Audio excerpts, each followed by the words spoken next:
úvode dnešnej relácie navštívime východné Slovensko.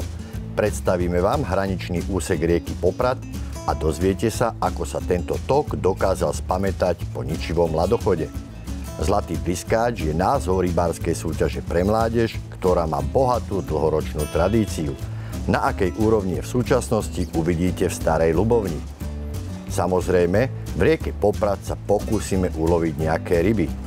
Ďalšou našou zastávkou bude Bratislava. Zaujímalo nás, ako trávi letné obdobie rybársky hospodár a spolu s ním sa vyberieme člnom na Dunaj. Naším cieľom budú dravé ryby. Vítam vás pri sledovaní relácie Na rybách Petrov zdar. Nachádzam sa v hraničnom úseku rieky Poprad, ktorá bola pred pár rokmi totálne zdevastovaná ničivým ľadochodom. Do akej miery sa dokázala spamätať, nám prezradí predseda miestnej organizácie Slovenského rybárskeho zväzu v Starej Ľubovni. V podstate ľadochod je nešťastie, ktoré postihovalo túto rieku už častejšie, ale na druhej strane vždy sa tá rieka nejako z tohto problému spamätala. Tentokrát to trvalo trošku dlhšiu dobu, ale na druhej strane vždy vieme, že rieku treba zarybňovať a za pomoci Slovenského rybárskeho zväzu sme tento problém zvládli a dnes v podstate ten úsek, kde sme točili ten ľadochod, sa aktívne využíva už ako aj súťažná trať. Je ťažké vyčísliť škody priamo na rybách. Tie, ktoré sa vyzbierali, je časť škôd, druhá časť je tá, ktorú rieka zobrala so sebou a ktorú v podstate nedokážeme presne pomenovať. Určite je ale jasné, že tá biomasa, ktorá tam žila pred tým ľadochodom, sa v tom úseku stratila a určité obdobie to tam bolo témer bez rýb.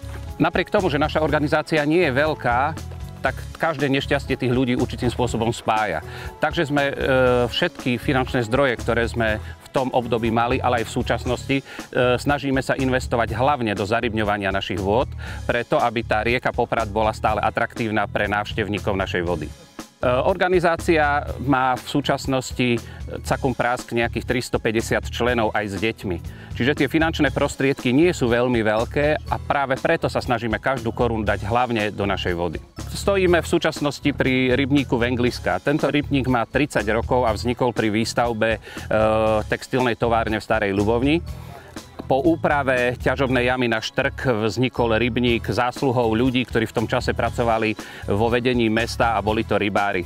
Dnes rybník patrí v podstate mestu Stará Ľubovňa, ale vďaka veľmi dobrým vzťahom ho máme za symbolickú cenu 1 euro ročne a môžeme tu ako v prímestskej rekreačnej zóne vykonávať svoj koníček. Náš rybník Vengliska nie je rozlohou medzi najväčšími, je 5 hektárový. Obsádka rýb, kapor, karas, pleskáč, sprievodné biele ryby, červenica, plotica. Máme tu šťuky, zubáče. Takže kto sa venuje plávačke, prívlači alebo lovu na položenú, tak vždy si tu nájde svoje miesto. Ale určitým spôsobom sa tu dokážu pobaviť aj muškári. Muškári chodia k nám buď na lov tých bielých rýb, alebo sa venujú lovu na streamer, na zubáča a šťuku. Vaša organizácia hospodári aj na krásnom úseku rieky Poprad, ktorý je hraničným úsekom? Naša organizácia má to šťastie, že má jeden vnútroštátny, 36-kilometrový a jeden hraničný úsek, ktorý má 24 kilometrov a je od úseku Mníšek nad Popradom po Legnavu. A na tomto úseku je trošku iný spôsob lovu, ako je na tom vnútroštátnom. Ale o tom už vám viacej porozpráva náš člen Miroslav Tymčák. Toto je jeden z krásnych kútov Slovenska, kde som chodil od mladí. Je to rieka Poprad, hraničná voda. To znamená, že druhý breh už je Poľsko a táto rieka, polovica z nej tvorí hranicu medzi Poľskom a Slovenskom. Táto rieka mi prirastla strašne k srdcu. Chodím tu už niečo cez 30, možno 40 rokov. Ako sa zmenila? Tie meandre boli pred 30-40 rokmi viac prírodnejšie, potom sa rieka začala regulovať kvôli záplavám, ale stále má niečo proste do seba. Chodí tu strašne veľa rybárov. Chytali sa tu hlavátky aj niekoľko centimetrov cez meter, čo v dnešnej dobe už je trochu horšie, ale stále sa dajú uloviť ešte metrové hlavátky. Bežné sú úlovky 80, 90, aj cez 90 cm, čo dokazujú prehľady o úlovkov našich aj cudzích rybárov, ktorí si u nás kupujú povolenky na hlavatky. Obsádka v tejto vode hlavne lipentimianový, pstruh potočný, podústva mrena a sprievodné ryby, jalec, všetky druhy jalcov, belica. V poslednom čase už tu máme aj plosku, ktorá tu nikdy nebola.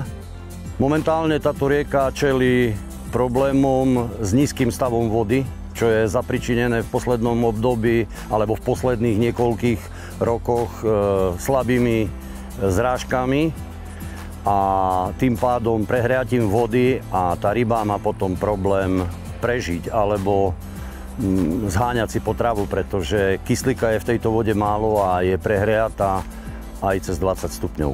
Naopak v zime je táto rieka skúšaná pri silných mrazoch hrubým ľadom, ktorý sa tu vytvára a následne na jar pri jeho topení dosť silnými ľadochodmi, čo decimuje aj stavy hlavne spodnej ryby, pretože tie ľadochody sú poskladané z kríh, ktoré sú hrubé aj niekoľko desiatok centimetrov.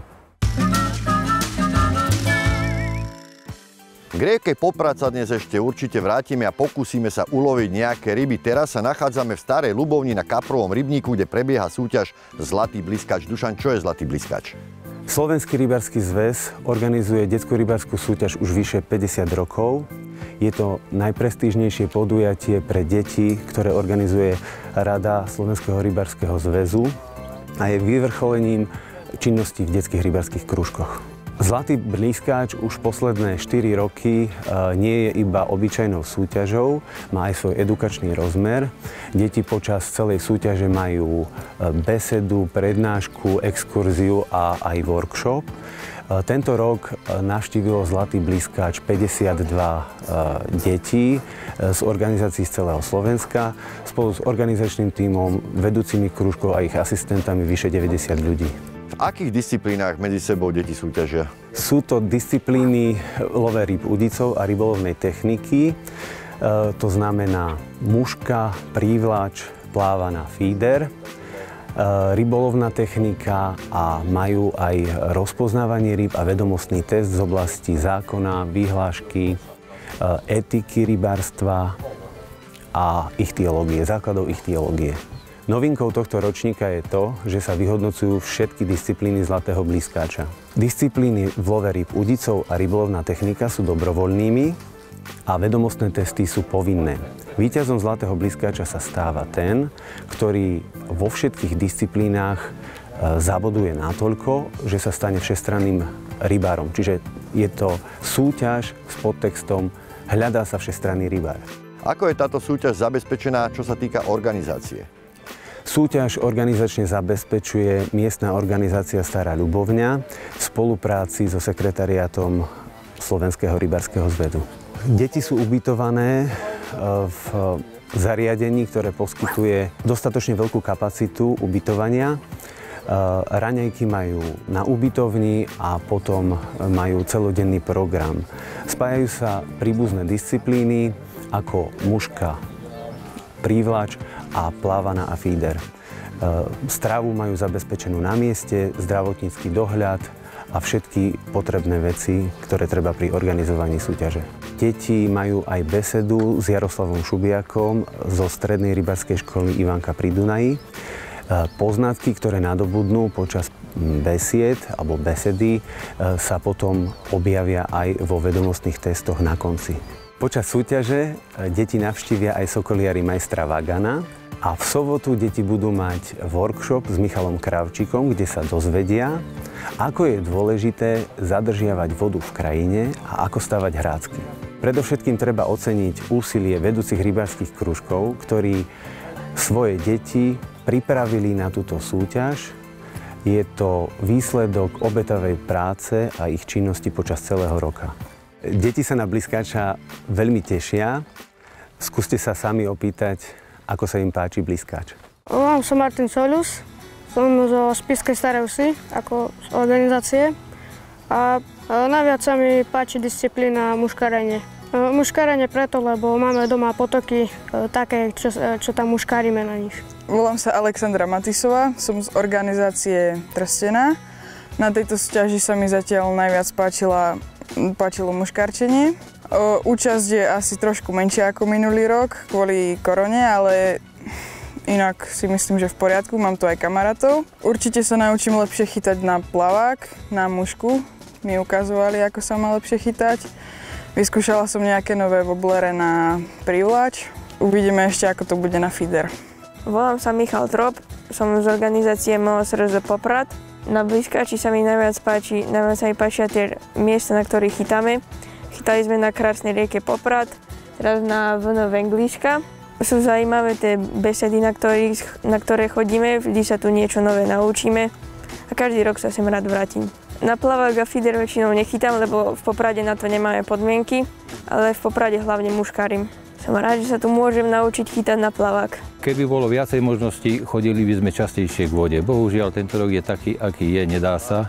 Toto je jedna jediná velikánska príležitosť, aby sa deti mohli trošku prakticky realizovať na veľkej súťaži vďaka pánovi Jašovi a Rade SRZ, ktorá to zastrešuje, že sa takáto akcia na vrchol sezóny, na vrchol prípravy detí v našich krúžkoch vôbec dá zrealizovať. My sme veľmi radi. Prišli sme tu v dvoch družstvách. No, uvidíme, ako sa nám bude dariť. Zatiaľ je to také v strede tabulky. Uvidíme, možno dneska plávaná a feeder to dačo spraví. Veríme si na testoch. Na tých sme v Lani boli veľmi dobrí a deti máme veľmi dobre pripravené, čo sa týka testov aj rozpoznávania rýb. Uvidíme, možno nesklamú. Na každej jednej preteky, či je to už pri deti alebo pre dospelých, si nosím klobúčik šťastia. Nie je to klobúčik na to, že aby som pochytal, ale aby som sa šťastne buď ja alebo všetci, ktorí ideme na preteky, vrátili šťastne domov. Šťastne sme vyšli z domu, šťastne sa aj vraciame. Ten klobúčik šťastia nosím rokúce v aute so sebou. Sú na ňom odznaky z majstrovstiev sveta, čo boli v Muche na Orave. Mám to z Juhoafrickej republiky, z Írska, z Anglicka. Je to taký talizman rybárskeho krúžku, ktorý vediem. Najväčší prínos tejto súťaže Zlatý blízkač vidím hlavne v tom, že deti si nielen zachytajú ryby, či už muškárením, prívlačov alebo naplávanú, ale že majú tam, dajme tomu, ďalšie disciplíny, ako je vedomostný test, poznávanie rýb, majú tam sprievodný program, kde sa dokážu naučiť zase niečo nové o rybách. V dnešnej dobe je veľmi náročné pracovať s deťmi, je oveľa ťažšie ich zaujať alebo niečím prekvapiť ako pred, dajme tomu, 20 rokmi. Pretože samozrejme dnes má každý internet, vie si všetko vyhľadať a tak ďalej. Takže klobúk naozaj dolu pred všetkými, ktorí sa tejto práci s deťmi venujú a venujú sa aj zo srdca.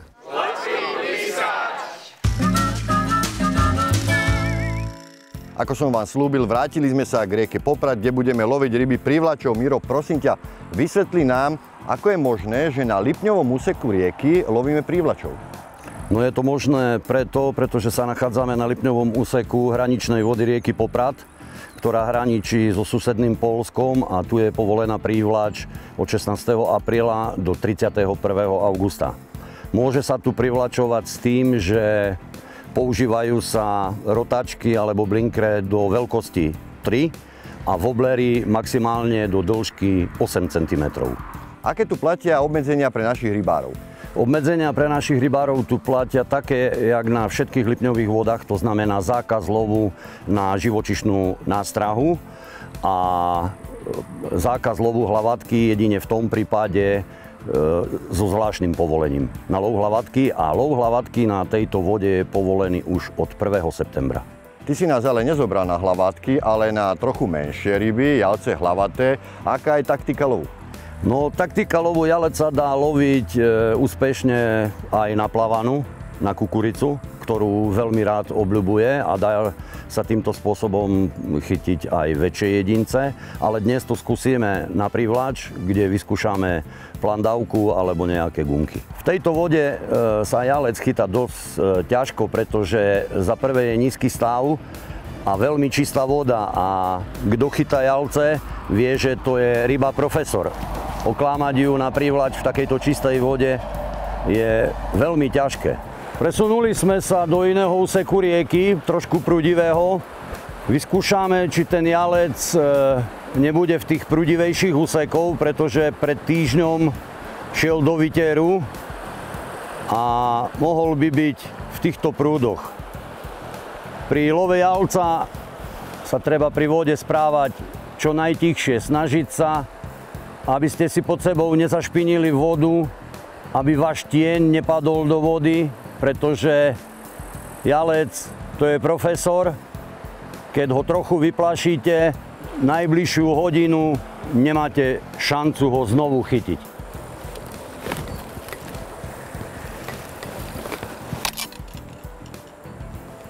A skončili sme. Takže sami vidíte, stavajú sa aj takéto veci, kedy nie pod ťarchou ryby, ale mojej vlastnej hlúposti povolila udica. Sami vidíte, že to môžeme pre dnešný deň zabaliť, pretože som si vzal len jednu privlačovú udicu. A to je asi pre dnešok z mojej strany tak zhruba všetko. Aj majster tesár sa utne, no a takisto sa stáva aj to, že rybár počas lovu zlomí prúd. Teraz sme sa presunuli do Bratislavy. Zaujíma nás, ako trávi leto rybársky hospodár.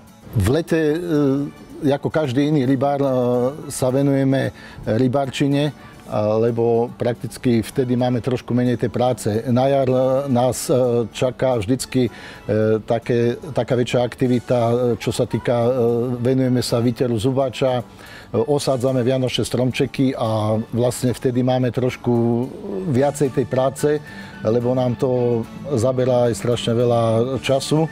Čo sa týkalo výteru tohto ročného, tak sme veľmi spokojní, lebo prebiehol tento výter na umelých hniezdách. Takých 70-80% zubačov sa nám vytrlo, čo si myslím sú veľmi pekné výsledky. Mali sme veľmi dobrý výsledok aj čo sa týka zubača voľského, ktorý sa nám vytrel v klietke a postupne sa rozplával voľne do prírody, takže s týmto sme veľmi spokojní. Čo sa týka leta, väčšinou trávim leto tuto v Rusovecko-Jaroveckej sústave v tomto ramene, kde sú veľmi dobré podmienky aj na lov rýb. Pri jednej návšteve vody pri chytaní sa mi podarilo chytiť takúto rybu. Je to plotica a v tej dobe som si ju privlastnil, lebo ma takým spôsobom zaujala. Bola taká výnimočná. A po takých rokoch som zistil, že vlastne je to plotica perleťová, ktorú identifikoval doktor Hanzel. Je to známy ichtiológ, ktorý potvrdil tento druh ryby, plotice perleťovej. Tieto ryby sa na Slovensku chytili len dve za obdobie od 75. roku.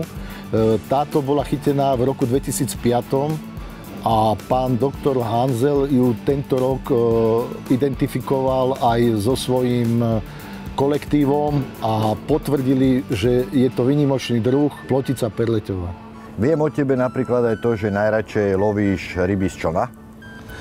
Je to taký zaujímavý spôsob a hlavne sumce na vábničku. Je toto vhodné počasie pre lov vábením? Teraz nám trošku fúka, nie je to moc vhodné, ale proste pôjdeme, to počasie sa môže každú chvíľku ustáliť. Vyskúšame podľa toho, jak nám to bude vyhovovať.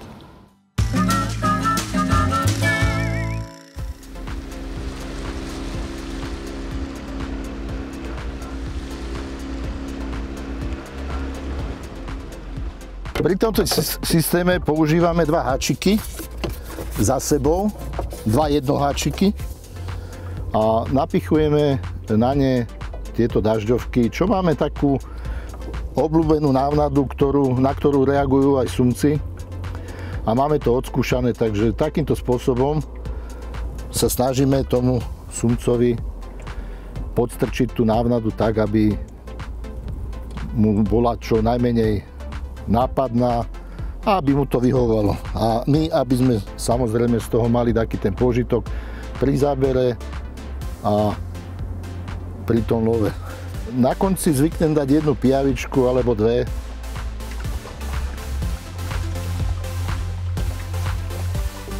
Potrebujem dostať tú návnadu do určitej hĺbky a ja si to spúšťam, keď uznám tú hĺbku asi, v ktorej by mala byť tá návnada, tak ju posúvam takým spôsobom, že pustím si meter, 2, 3, 4. Hej, teraz mám takú ideálnu hĺbku asi 4 metre, kde by som mohol prakticky čakať záber.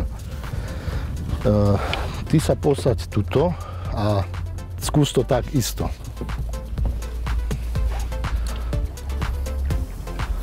Raz, 2, 3, 4. Dobre.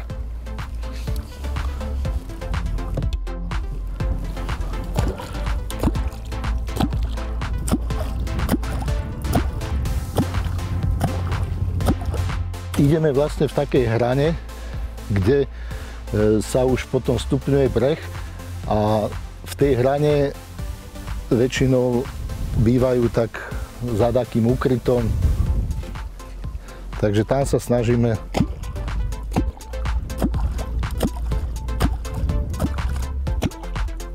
na sonári vidíme, proste keď prechádzame pod takým úkrytom, kde by sa mohol sumeť zdržiavať, tak prakticky, keď má záujem, tak vyrazí hľadať vlastne buď tú návnadu, alebo toho soka, ktorý mu tam robí šarapatu.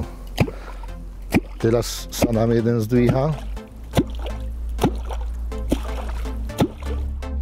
Vždycky záleží aj ten zvuk, aký vydáme od vetra, od vln, jak sme otočení s člnom.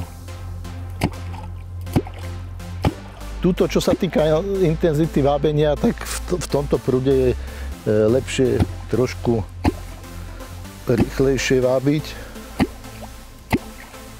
Ale to záleží aj od každého ináč. To je ono. Pomaličky, pomalý, kľud. A nebude veľký. Nevadí. Taký 70. Pekne chytený v kutiku. Áno, pozri sa, používame tieto dvojháčiky tak, že pekne zapadne mu na kraj pusiny, papule, ale vidíš. Teraz by sme si mohli niečo povedať o tom, ako sa sumec vylovuje.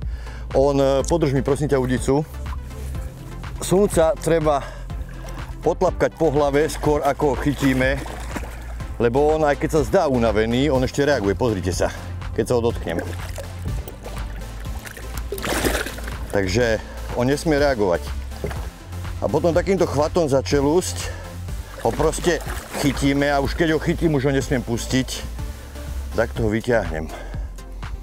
Je krásne chytený v kútiku. Bez poškodenia ho odopneme. Absolútne nie je poškodený. Krásny sumček, vypasený z Dunaja. V dobrej kondícii. Mohol by si povedať, aká je tu miera sumca? Tu na Dunaji miera 90 cm, takže tento je ešte podmierečný. Takže povieme mu, nech pošle tatu. Pošli tatu, ale pochybujem, že nás bude poslúchať. Ale ďakujem. Krásny žltý.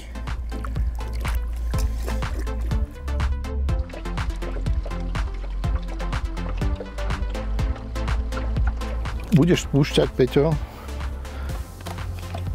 Počkaj chvíľku, lebo tu máme hrádzu. A spustíme do takej 3,5 metrovej hĺbky.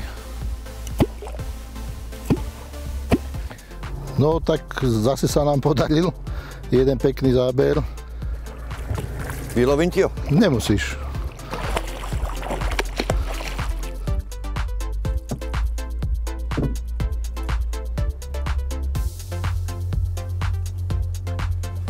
Ale poslal brata, nie mamu, ani otca. Nevadí.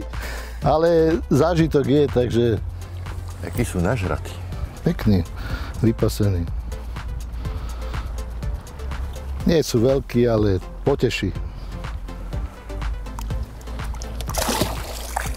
Ako by sme to teda mohli zhodnotiť v globále? Ja si myslím, že pozitívne, lebo si myslím, že úspech chytiť 2 sumcov je pre takoho rarita. Takto nechytí sumca za celý život a nám sa podarilo chytiť 2, takže si myslím, že hodnotenie by malo byť pozitívne. Ja som tiež toho názoru, no a čo dodať na záver, plavba v čelnom Podunaji je dosť vyčerpávajúca. Okolo idúce lode vytvárajú vlny, ktoré nadhadzujú. Keď nemáte pod sebou nejakú sedačku, tak počasie začnete mať bolesti. Okrem toho čas vyhradený na dnešnú reláciu vypršal. Ja sa s vami lúčim, majte sa dobre, Petro, zdar.